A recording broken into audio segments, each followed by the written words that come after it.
Hello guys, how are you? I'm Hardeep Singh. Welcome back to your own YouTube channel. IELTS updates and recent exams. For more updates related to recent IELTS exam writing test topics, listening, reading, practice test, and speaking, you got guesswork. Please, guys, participate in everyday listening and reading practice test to achieve your desired band score in your actual IELTS exam. Please hit the like and subscribe button. Press the bell icon for the upcoming notifications. Don't forget like, subscribe and share my YouTube channel and my Facebook page, IELTS updates and recent exams. Now turn to part 1. You will hear a conversation between a housing agent and a college student who wants to rent a house. First, you have some time to look at questions 1 to 4.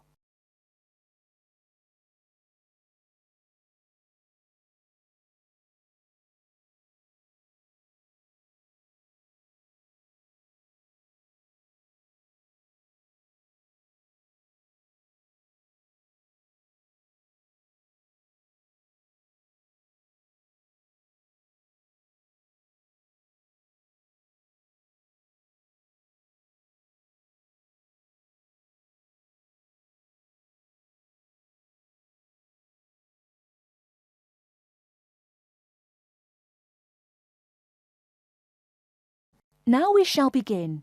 You should answer the questions as you listen, because you will not hear the recording a second time.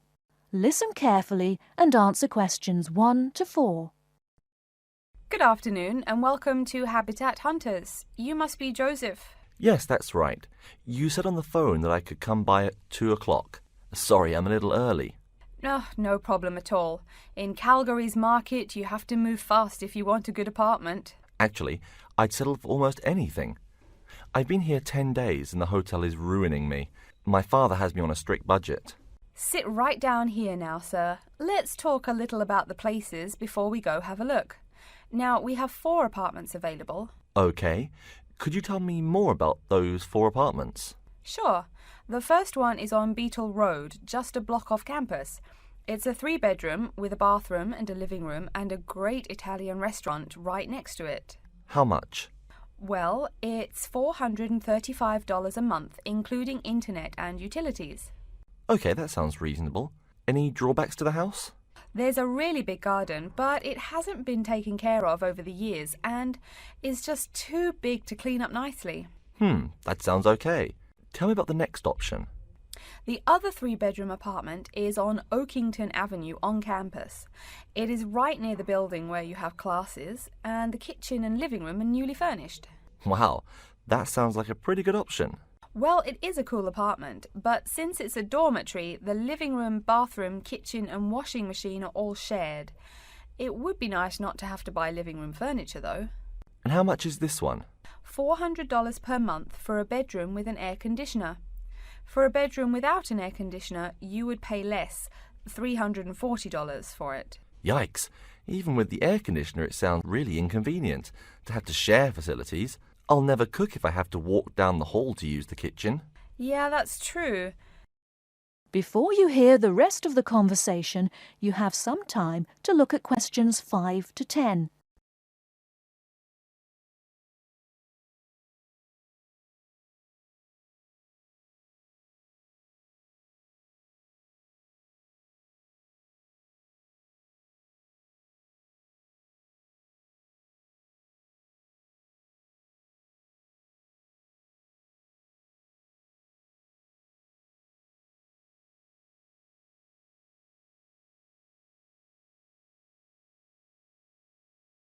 Now listen and answer questions 5 to 10.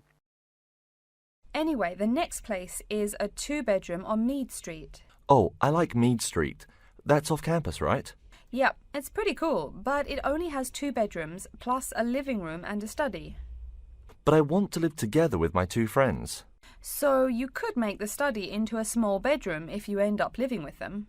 Also, we guys want a TV and DVD player since we're all so much into movies. Well, this place has a great TV and VCR, but no DVD player. No DVD? That's so weird. Are any other facilities provided? As you said, weird enough, it also comes with a wash basin. Is there a washing machine? I think we need that more than just a wash basin. I'm afraid there's no washing machine in the apartment. Wow, that's so old-fashioned. Maybe it's not the best choice for 3 college guys. How much is it? Well, it's $600 per month, but of course it would be cheaper if you made it into 3 bedrooms instead of 2. Where is the apartment located? It's 2500 Mead Street, where there are a lot of bars. It would be affordable, but it would get pretty noisy. And that sounds really expensive for an old place in a noisy area. How about the last place? This one's on campus in the Devon Close complex. It's a 1-bedroom, so it will be a little quieter than the Mead Street place. 1 bedroom, huh? That could be good for focusing on my studies. What else does it have? It comes with a living room and a study, and includes a really nice lamp in the study that has a bunch of different settings. You know what else is cool? There's a dining hall downstairs, so all evening meals are free. You can purchase breakfast and lunch, but meals after 6 p.m. are free. Wow, this place sounds too good to be true. Is it really expensive? It's all right, $500 per month, but there's no bathroom. What? No bathroom? Well, there's no bathroom in the apartment, but there's one at the end of the hall. Thanks. I think now I just have to decide whether I want to live alone or not. Yeah, which one do you prefer? I think I'd choose either this apartment or the one on Beetle Road. Okay, you'd better think about it, and then you can contact me ASAP. Fine. Thanks for your help. You're welcome. That is the end of part 1. You now have 1 minute to check your answers to part 1.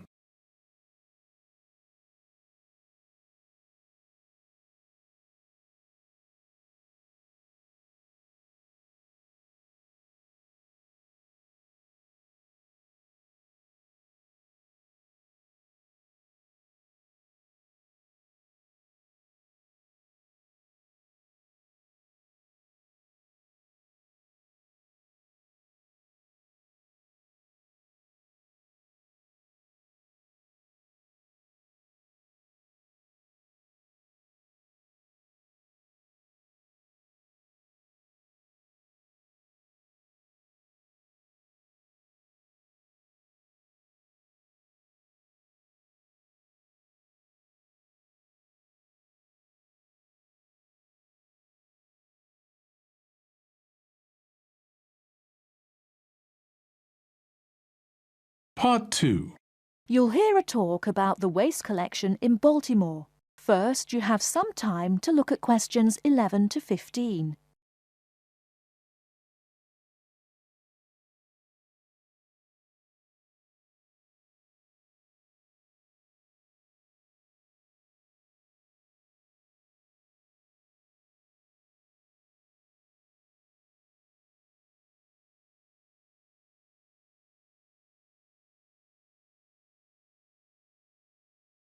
Now, listen carefully and answer questions 11 to 15. Hi folks, my name is Loretta Johnston, and I'm here from the Baltimore Department of Public Waste. Thank you for coming out to our community meeting tonight. I've got a few words to say about the waste collection here in Baltimore. First, there's the sorted collection bins themselves. They're made of sturdy, solid material, so none of your trash can seep out or puncture the bin. Also, since these things sit out on the curb overnight, rain or shine, they have to be waterproof. We can't have water getting up in it and filling up the bin. Remember to pay attention to which bin is which and sort your waste accordingly. You should have a blue or green bin for recyclable garbage, a yellow bin for unrecyclable garbage, and a red bin for toxic waste. Our citywide waste management is divided into 2 services. The first is commercial waste collection, or trash collection from buildings. The majority of building waste is paper, which goes in the blue or green bins.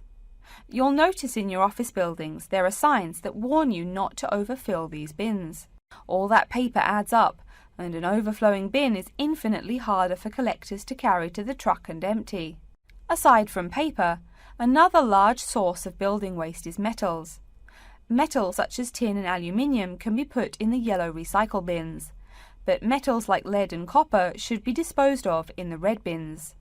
These heavy metals are harmful to the environment and exacerbate our city's existing pollution problem. That's about all the information you need for building waste. Moving on to the second service, Household waste collection is probably what you primarily think of when you think of what we do here. Many of the same guidelines apply, the sorting is the same, etc. Please remember to keep garbage like kitchen waste in a plastic bag. It makes collection easier and lessens the abominable rotten trash smell. Before you hear the rest of the talk, you have some time to look at questions 16 to 20.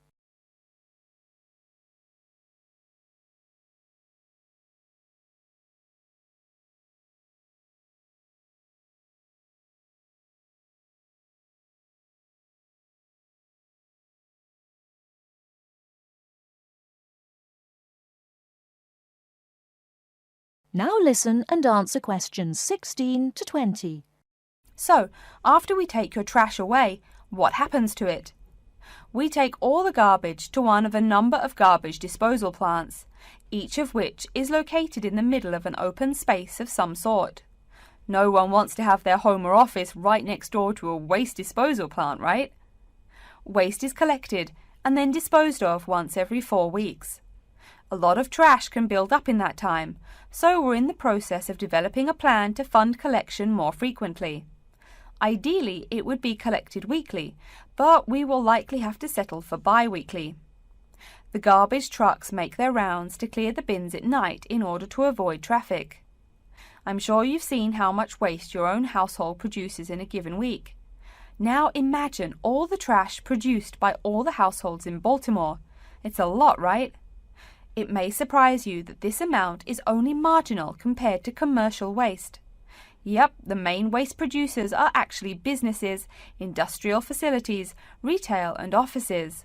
Hard to believe humans produce that much waste, right? No wonder we have pollution problems. Anyway, after all incoming waste is sorted, recyclables are sent to a recycling plant, while garbage and toxic waste are transported to their respective areas of the plant for treatment. Items such as stones, which should not be disposed of in our bins, are separated out and discarded. Once the trash has undergone the treatment process, it is compacted and disposed of with all the other trash. And finally, when the landfill space is full, it is buried deep underground, and in time, something new is built on the land. That's everything about waste collection. Thank you for listening. Are there any questions? That is the end of Part 2. You now have 30 seconds to check your answers to Part 2.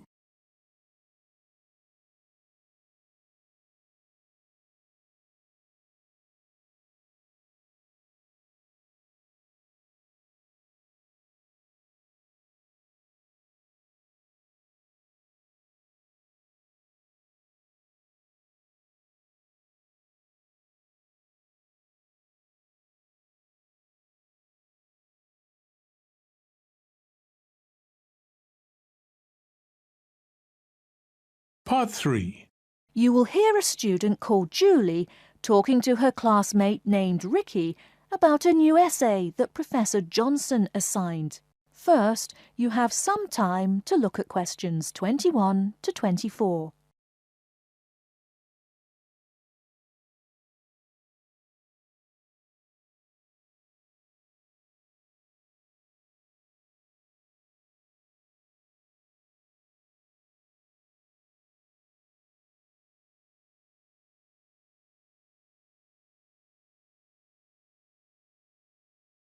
Now, listen carefully and answer questions 21 to 24.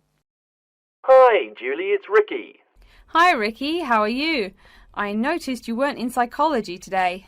I'm feeling sick, so I didn't go to school today. Would you mind telling me what I missed in class? Sure thing. I'm sorry you're not feeling well. Anyway, we spent most of the class talking about a new essay that Professor Johnson assigned. You need to choose one of the bold headings from the note system and research it. Wow, I picked the wrong day to miss class, huh? You sure did. Could you tell me the specific requirements of this paper? Sure. You need to find scientific research that supports your claim as one of your references. It can be from some of the case studies we discussed in class, or you can find your own. Or even better, you can conduct your own research. I'm sure that would get you an A. Have you decided what you're going to do yet? Also, Where are you getting your references? Yeah, I'm going to research facial recognition by infants. I've already found a few experiments in scientific journals. That would probably be a good start for you. There are tons of journals in the library. Great idea, thanks. I'm considering writing my essay on the effects of one of the psychotropic drugs we talked about in class. I'm sure there is lots of stuff about it on the internet. Are we allowed to use information from the internet?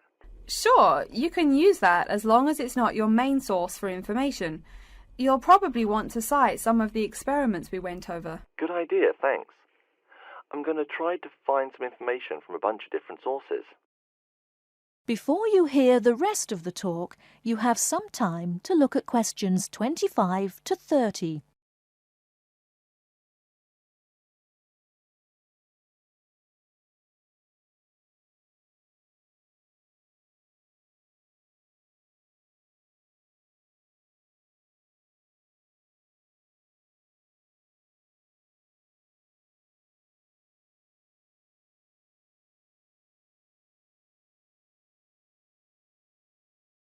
Now listen and answer questions 25 to 30. Are there any specifications on how the essay should be written? Yeah, Professor Johnson wants it double-spaced. It should be between 6 to 10 pages long. 6 to 10 pages? That's so much. Oh, it's going to take forever. I know, the whole class groaned when he said that. Anyway, you also need to put the title in italics and... Wait, each section heading or just the main heading? Only the main heading should be in italics. I think section titles are supposed to be in the same format, but maybe in bold.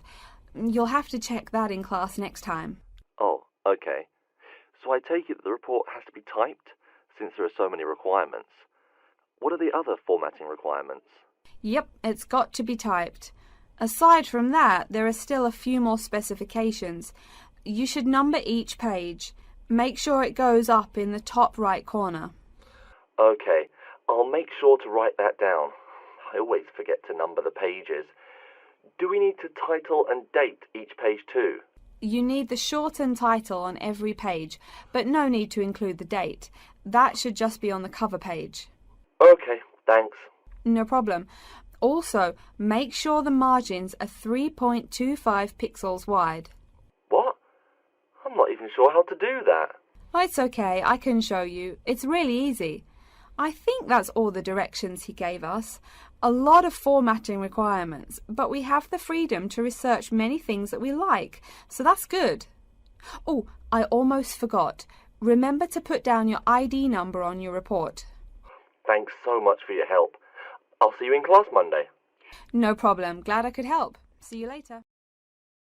That is the end of part 3. You now have 30 seconds to check your answers to part 3.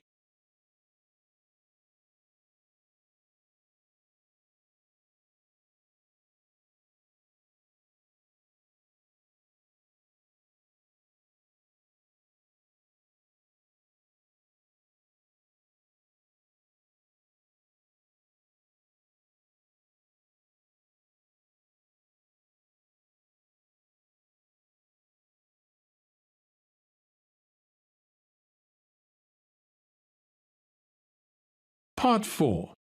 You will hear a lecture on environmental science. First, you have some time to look at questions 31 to 40.